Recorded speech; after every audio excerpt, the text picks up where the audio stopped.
हमारी संस्कृति, हमारी पहचान। यज्ञ, योग, आयुर्वेद सदा रहे हमारे साथ। भारत के प्राचीन ग्रंथों एवं आधुनिक विज्ञान का दिव्य संगम, यज्ञ महिमा।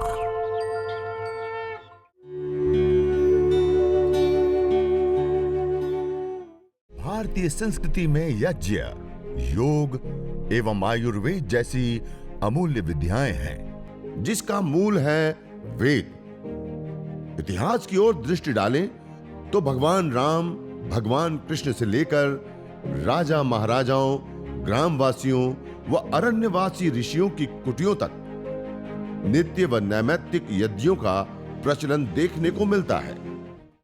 आइए अब 12 दंडों का अभ्यास करेंगे। दंड से हमारे शरीर में और ताकत आती है, हमारा शरीर और मजबूत बनता है। तो जो युवा हैं, जो युवतियां हैं,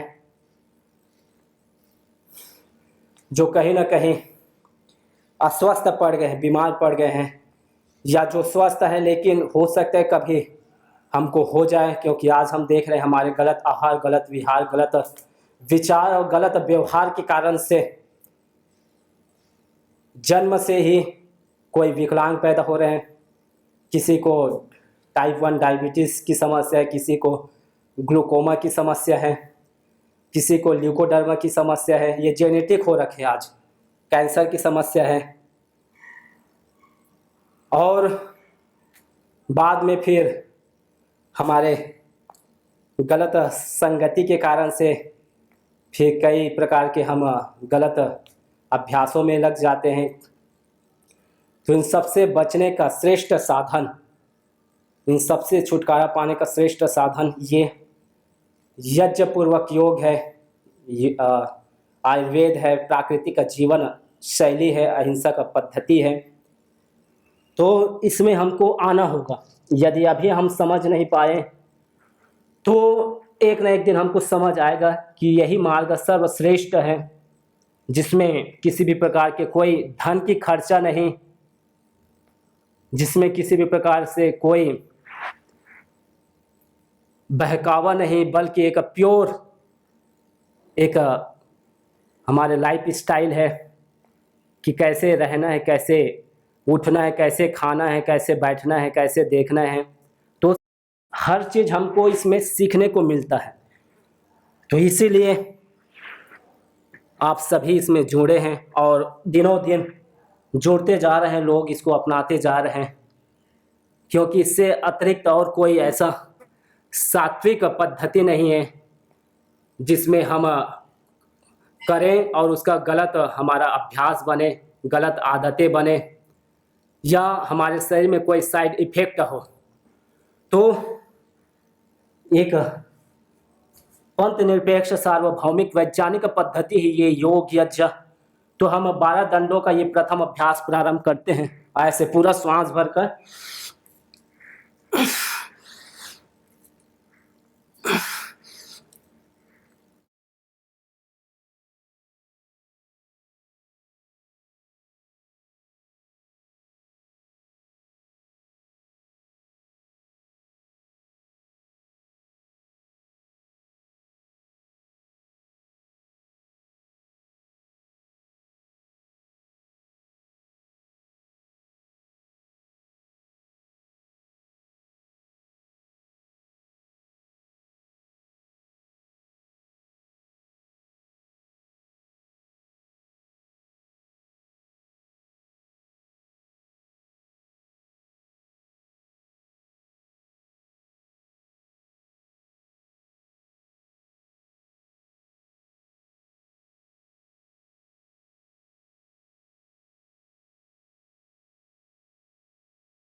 तो ये हमने हनुमान दंड के साधारण दंड, राम मूर्ति दंड, वक्ष विकासक और हनुमान दंड का ये दोनों तरफ से अभ्यास।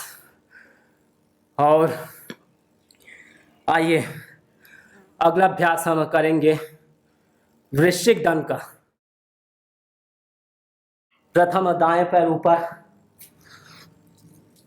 ऐसे सभी हमारी मातृशक्तियां जो योग बल से अपने तन मन को पूरा व्यवस्थित बना रही है।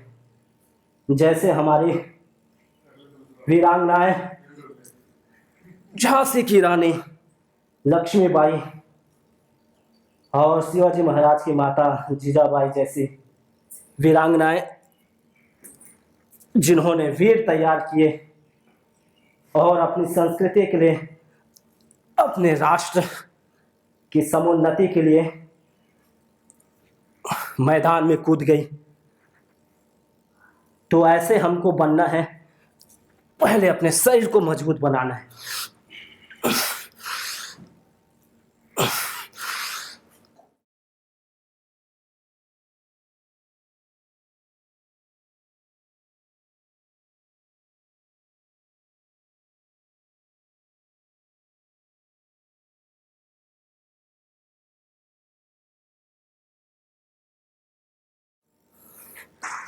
अगला अभ्यास पार्श्वदंड का।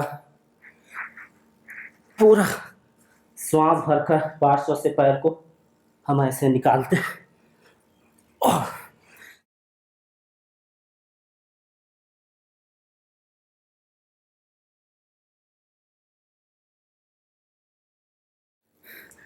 तो हमारे अंदर वृद्ध ना आए। वृद्ध तो मन का स्वभाव। जब मन चंगा रहता है तो शरीर भी साथ देने लगता है, चाहे कितनी भी उसमें अस्वस्थता आ जाए। तो इसलिए मन को प्रबल करते हुए लगे रहे अपने कार्य। तो अगला अभ्यास हम चक्रदंड का करेंगे। ऐसे धीरे धीरे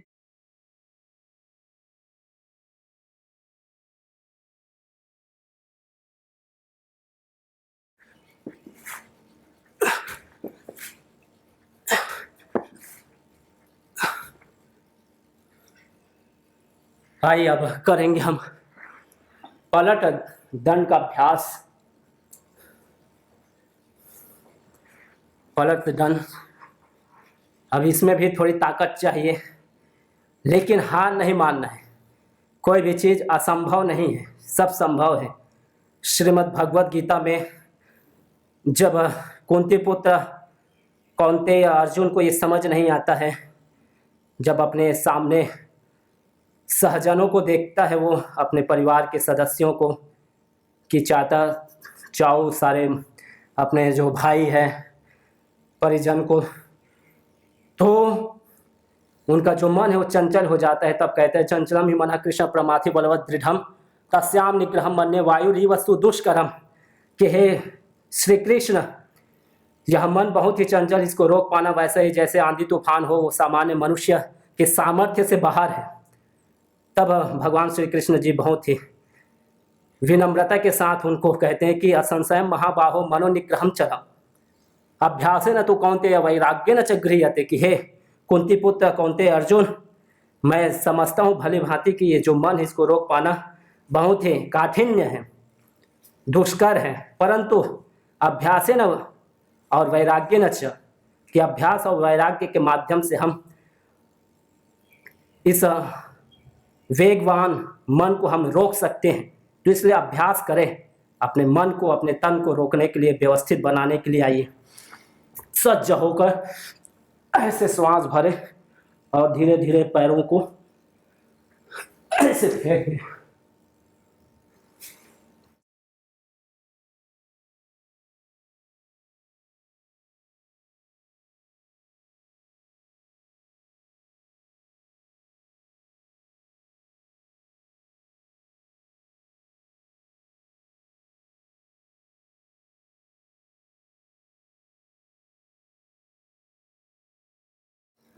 तो ये अभ्यास की महिमा है जो आपको मैंने बताया, कि अभ्यास से हम हर चीज़ को साध सकते हैं, हर चीज़ को हम व्यवस्थित कर सकते हैं। तो ऐसे शेरदंड का अभ्यास।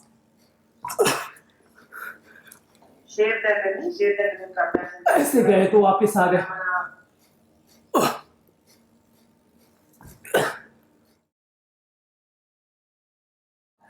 और आप एक पैर से भी जो सीखने का अभ्यास करें, ऐसे ऐसे ऐसे। तो इस ऐसे अभ्यास कर ले। और जिनको सीखने का मन है तो वो दीवार के सहारे करे, जिससे कि आगे कभी गिर जाए तो वो दीवार हमको रोके। तो आप ऐसे अभ्यास करें, एक पैर से ऐसे ऐसे। दंड भी आप ऐसे कर सकते हैं।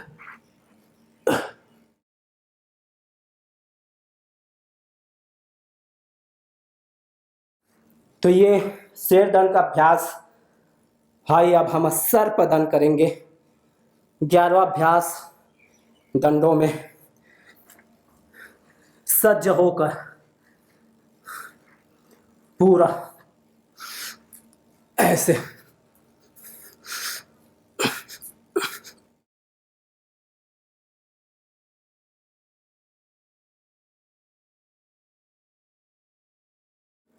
तो इससे आपके एक तो है ऐसे चिपका कर करना,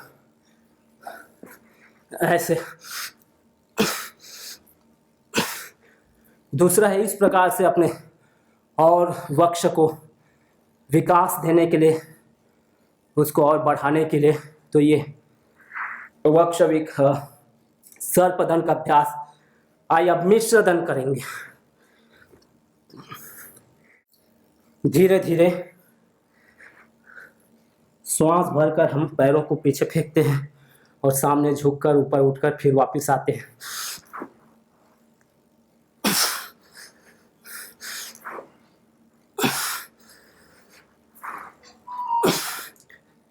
तो ये 10 बार से लेकर 50 बार, 100 बार, 500 बार ऐसे अभ्यास से ये सिद्ध हो जाता है।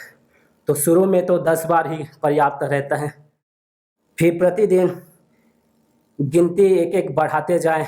आज 10 किए तो कल 11, 12। तो आप एक महीने में 30 बार का अभ्यास हो जाएगा। 2 महीने में आपके 60 बार का अभ्यास हो जाएगा। तो ऐसे एक एक दिन एक एक इसका स्टेप बढ़ाते जाएं। आइए।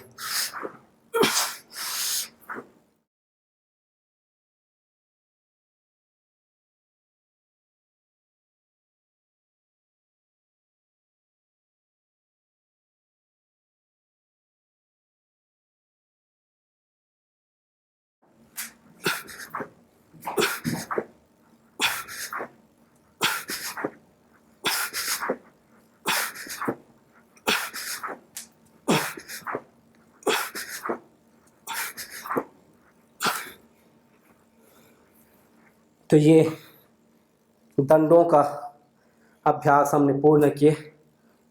आइए अब आसनों का अभ्यास करेंगे।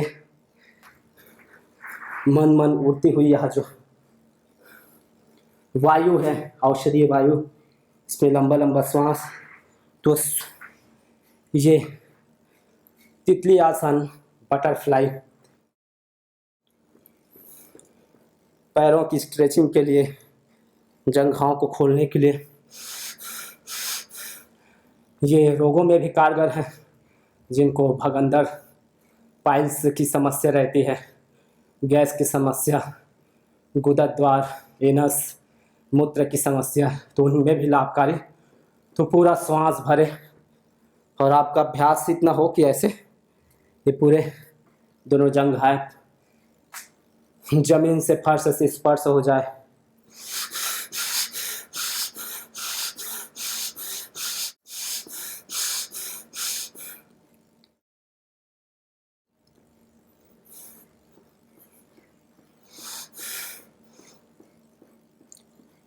आइए अब दोनों पैरों को ऐसे खोल लीजिए। सूक्ष्म व्यायाम का अभ्यास, इससे भी आप पूरा लाभ ले सकते हैं। जो कठिन जो मैंने किया दंडों का अभ्यास तो वो ना कर पाए तो आप बैठकर आप ऐसे कर लीजिए। लेकिन श्वासों का खेल है, आप जितना लंबा श्वास भरेंगे उतना ही आपके अंदर जो औषधि वायु मेडिकेटेड एयर है, पुष्टिवर्धक, सुगंध कारक, रोगनाशक, आपको जाकर किसी भी प्रकार से शरीर में ब्लॉकेज है, हार्ट की समस्या है, पल्मोनरी में हमारी समस्या है, डीप ब्रीदिंग की समस्या है, ब्रेन की समस्या है, स्किन की समस्या है, किडनी, लीवर, पैंक्रियाज है, स्टमच है, गॉल ब्लैडर की समस्या,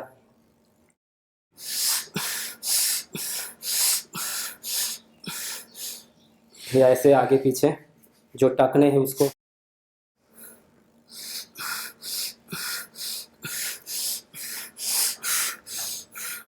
या ऐसे विपरीत दिशा से गोलाकार टखनों के लिए कभी चलते फिरते मोच लचक के कारण से मोच आ जाती है, खिंचाव तनाव नसों में, तो जो ऐसे करते रहते हैं तो गिरने के बाद भी उतनी चोट नहीं आती जो एक सामान्य व्यक्ति जो योगाभ्यास, प्राणायाम, अग्निहोत्र आदि नहीं करते।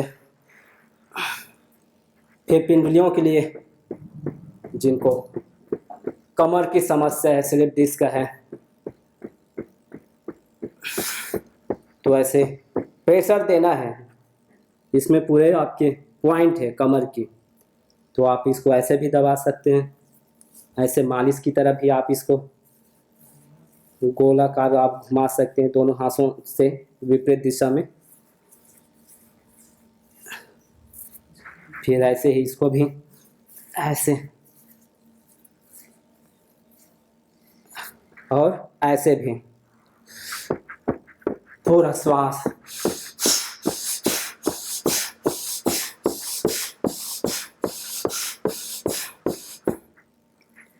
फिर घुटनों के लिए जिनको जंघाव में साइटिका की समस्या है, घुटने की समस्या है, पेन है, तो ऐसे श्वास बाहर करते हुए नासिका से घुटने ऐसे स्पर्श,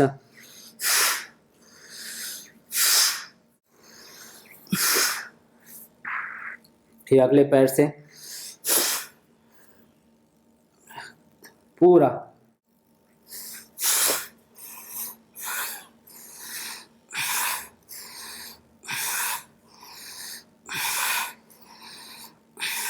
एक एक पैरों से 5-5 बार ऐसे करें। अगला अभ्यास चक्की आसन का। प्रथम दाई से बाईं ओर श्वास को पीछे जाए तो भरे, सामने झुके तो बाहर करें। ये जो मोटे पेट वाले हैं, चर्बी बढ़ी हुई है कमर में, पेट की समस्या है, उनके लिए, जो कमर दर्द है उनके लिए ये नहीं है, उनके लिए पीछे झुकने वाले जितने आसान है वो करें।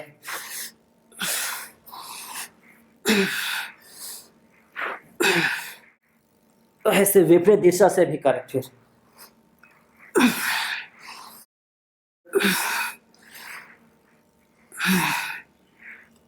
हो संकल्प योग यज्ञ का, रहे न दुख से मारा, हो समृद्ध तन मन धन से, ऐसा हो भारत देश हमारा, बिन बाती न दीप जले, होए न देहली उजारा, ऐसे बिन योग यज्ञ के होए न दुख छुटकारा। तो हम प्रतिदिन योग यज्ञ यदि करते हैं 10 मिनट से लेकर 15 मिनट तक हवन कर लीजिए।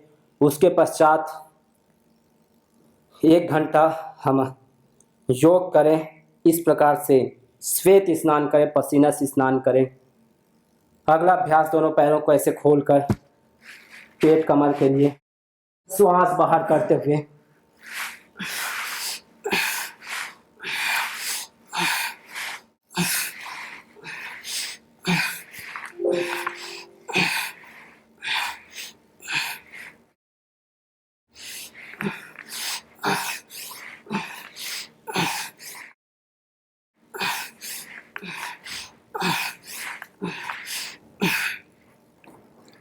दोनों पैरों को आपस में जोड़कर आइए अब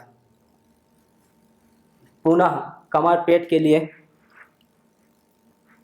श्वास को बाहर करते हुए और दाईं ओर से ऐसे दोनों पैर लगे हुए और फर्श से ऐसे नासिका स्पर्श करते हैं।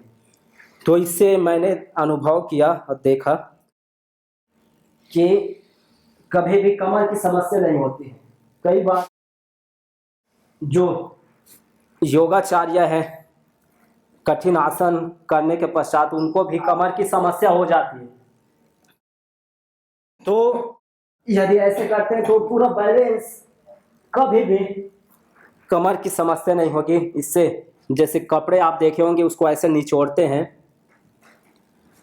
कपड़े को निचोड़ते हैं तो उससे पानी पूरा निकल आता है, उसमें पानी ठहरता नहीं। फिर वैसे ही जब हम दोनों ओर से अपने कमर को, अपने रीढ़ की हड्डी को छोड़ते हैं तो उससे किसी भी प्रकार से यदि खिंचाव तनाव रीढ़ की हड्डी में हो गई है, कमर की समस्या बन गई है, तो उसको हम दूर कर सकते हैं।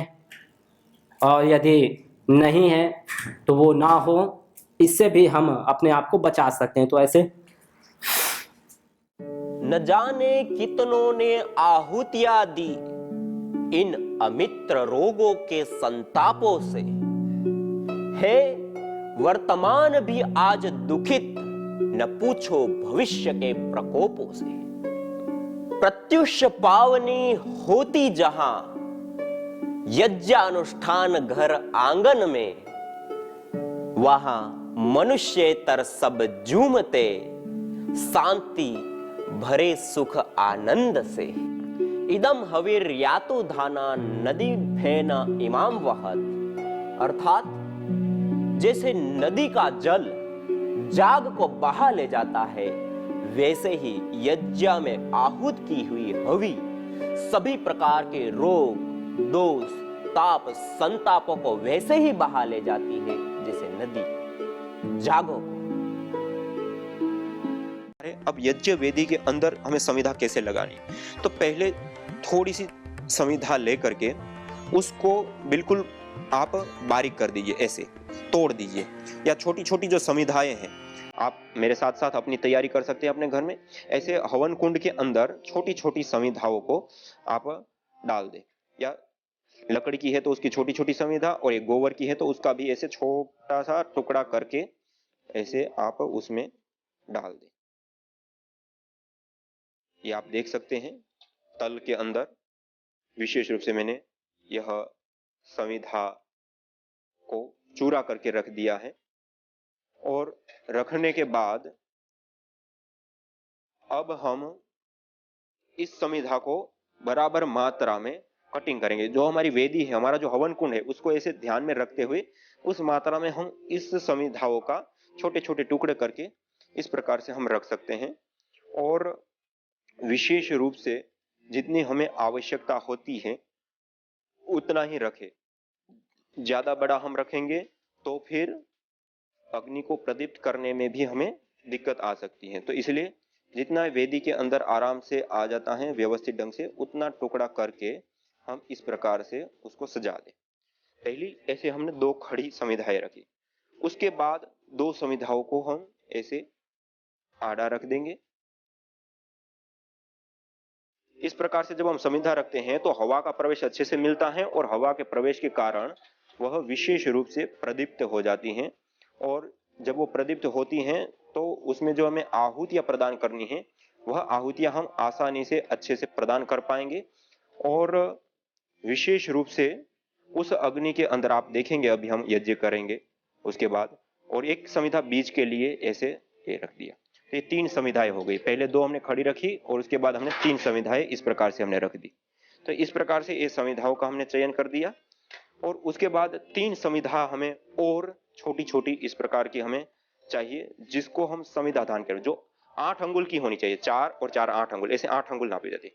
ऐसे 8 अंगुल की हम 3 संविधाओं को ले लेंगे, ऐसे इस एक ही नाप की।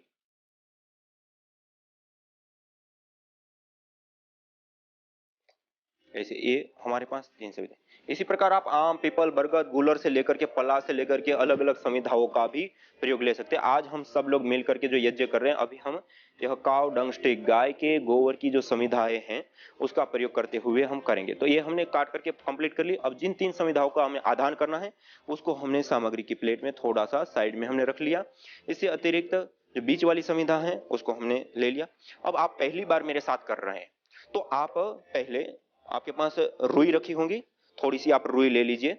उस रुई की बाती को या रुई को थोड़ा सा आप तोड़ दीजिए और उसको वेदी के मध्य में, नीचे, बीच में जो हमने छोटी छोटी संविधाएं या फिर टुकड़े रखे थे उसके ऊपर रख दीजिए। अब गाय का घी लीजिए और गाय के घी को उसके ऊपर डाल दीजिए, उस बाती को पूरा गीला कर दीजिए और उसके साथ साथ जो छोटी छोटी हमने संविधाएं नीचे रखी हैं, लकड़ी रखी हैं या गाय की स्टिक है तो उसको जो हमने छोटी मात्रा में उसके ऊपर थोड़ा सा घी डाल दिया। उसके बावजूद हमने जो साइड में भी जो संविधाएं लगाई हैं उसके ऊपर भी थोड़ा थोड़ा घी आप डाल दीजिए और उसके ऊपर भी घी डालने के बाद हम जो और संविधा हम 2 रख रहे हैं उसको भी थोड़ा सा आप घी से युक्त कर दिए, क्योंकि पहले ही दिन आप कर रहे हैं तो तुरंत आग पकड़ ले और अच्छे से पकड़ ले तो आपको दिक्कत नहीं होगी, धुआं नहीं होगा और अच्छे से आग प्रदीप्त हो जाएगी, तो यज्ञ भी अच्छे से संपन्न होते हैं। ऐसे थोड़ा थोड़ा लगा लीजिए आप सभी लोग ऐसे, जिससे यह अग्नि पकड़ने में फटाफट जल्दी से अग्नि पकड़ लेगा। तो ऐसे ये हमने घृत लगा दिया। तो ऐसे हम घी लगा सकते हैं। और एक जो हमें बीच में संविधा लगानी है उसमें हम थोड़ा सा विशेष रूप से घी लगा दें, क्योंकि वह तुरंत हमें आग की जो लो है, जब हम कपूर देंगे तो उस लो के ऊपर हम इसको रखेंगे तो ये तुरंत आग पकड़ लेगा। ऐसे यज्ञ भारतीय संस्कृति का मूल है। तो आइए हम संकल्प लें, संसार के श्रेष्ठतम कर्म यज्ञ को अपनाएं। पिंड और ब्रह्मांड में संतुलन कायम करने वाले यज्ञ को अपने जीवन का अभिन्न अंग बनाएं एवं प्रकृति मां के प्रति अपने ऋणों को अदा करें। विश्व स्वास्थ्य का एक नारा, यज्ञ से होगा जग उजियारा। भारतीय संस्कृति की अमूल्य विरासत यज्ञ की महिमा को जानने हेतु वैदिक चैनल पर प्रतिदिन प्रातः एवं सायं 11:30 बजे यज्ञ महिमा कार्यक्रम से जुड़े। विशेष जानकारी हेतु संपर्क करें। मोबाइल 9068565306।